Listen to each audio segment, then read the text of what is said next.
for our discussions, I'm very pleased to have with me the chairman of the Ad Hoc Committee on the Petroleum Industry Governance Bill in Nigeria's House of Representatives, Honorable Halassan Doguwa. Sir, thank you so much for coming in. Thank you. The Executive Secretary of the Nigeria Extractive Transparency Initiative, NETI, Mr. Waziri Adio, also joins us. Sir, thank you so much. Thank you. And also in the studio is Mr. Israel Aye, a lawyer specializing in the oil and gas sector, working with Primera Africa. Thank you, sir, for coming. Thank you for having me. And on the panel is also Reverend David Ugolor, Executive Director, Africa Network for Environment and Economic Justice. Thank you for coming. Thank you. We are also, of course, as usual, joined by a distinguished studio audience who will also take part in the conversation as the evening goes along.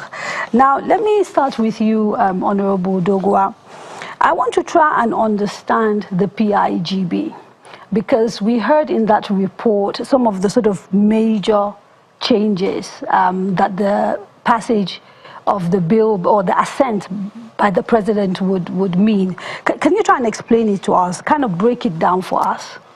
I think essentially what audience needs to understand in the first place is for us to look at the process from a kind of a reformation process. It's like we are embarking on what we call legislative reform in the oil and gas industry in Nigeria. You could recall the only piece of legislation we have in Nigeria now to do with oil and gas sector is as old as the Olobri oil well, right, about as far back as 1959. So we look at it as being very imperative on the part of the legislature to really, like others do in all over, that we have to come up with a new legislation that could stand the test of time. Okay. And that is what we're doing for now. The PIGB, as it is also coming from an unprecedented approach that we have given the process. In the past, we used to take the whole bill colossally, the colossal aspect of it, the omnibus PIB, the clumsy PIB. And we now felt, God so kind, I'd been part of all the processes that had taken place till now. The 6th Assembly, the 5th Assembly, 6th Assembly, the 7th Assembly as well. So now that we are now giving it an unprecedented approach, we just decided to now look at it by way of breakups. Okay. So we have broken it up to take the Petroleum Industry Governance Bill in the first place because we feel it provides what we call the institutional frameworks. For the sector. For the sector. The institutional frameworks in this regard means providing or defining the institutions that will be involved in the oil operations in the whole sector, the sector of oil and gas sector. And these institutions, we look at them not only from the point of accountability, but from the point of what we call the global best practices. A situation whereby you have institutions that are governed or controlled by government, the product owned by government, activities owned by government. At the end of the day, you find that investors will certainly be driven away. They because you're a player and a regulator, which is what exists now. Absolutely, a player is as well as a regulator. So these institutions, like I've said, have been broken into 4 institutions, right, 3 of which are permanent institutions, are embedded in the law as permanent institutions. Okay. One is the National Petroleum Company.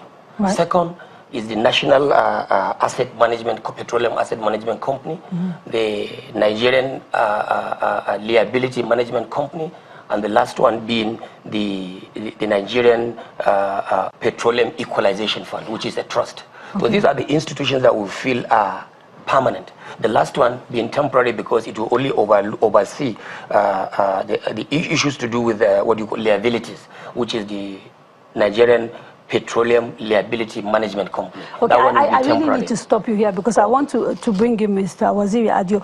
This, to the layman, sounds really technical. And what I'm seeking to understand is, in practical terms, what would these changes mean for the petroleum sector? So, you know, the average Nigerian says, okay, instead of 1 institution, you now have 4. What does it mean? Okay, thank you very much. It will mean many things at different levels. The first thing is that you have clarity and certainty of rules, which is something that investors, like. They don't mind having harsh investment environment, but they like certainty so that they can plan. And because of the uncertainty, the country has lost a lot of investment that people are either put on hold or that the returns that should have come on the investment, or because of the sharp practices and all of that. And from one of the studies that we did, the country lost an estimated $200 billion for a period of 8 years. So imagine what $200 billion could have done to this kind of economy. So when you attract investors, which is good, but it also means that there's possibility of jobs. When people invest, when people make investment decisions and they put their money down, there'll be jobs for people.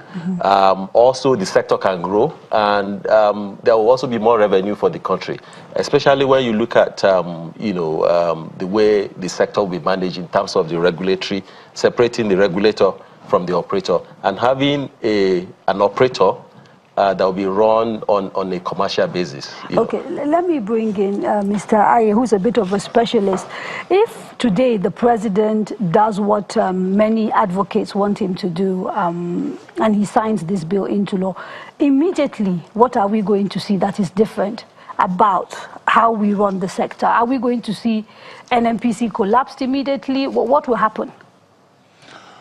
Okay, I mean, again, thank you very much. If I was to latch into something that Mr. Adu has said, indeed, the Honorable also mentioned it. The immediate impact of passing the Petroleum Industry Governance Bill is to be what you might refer to as a shot in the arm, for investors. Why are we focusing so much on outsiders? Is this clamor to reform this sector only about people who are bringing their money to Nigeria, or is it to do with Nigerians? The reference to investors would mean both internal and external investors.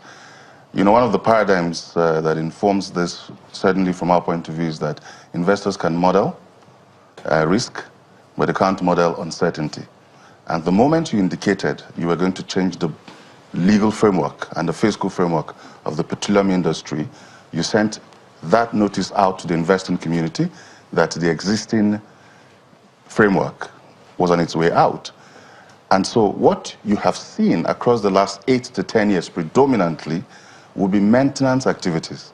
And I mention this every time I have the opportunity, that we should not be deceived by the divestment by the IOCs that happened in the course of the last 2-3 years. IOCs, of course, means international oil companies. International oil companies of some of their onshore assets. Those were mere musical chairs, if you permit me to use that word. Let me just stop you for a minute, because I have to go for a quick break. When we come back, we'll take it from where we stopped. Sure. Don't go away. Stay with us.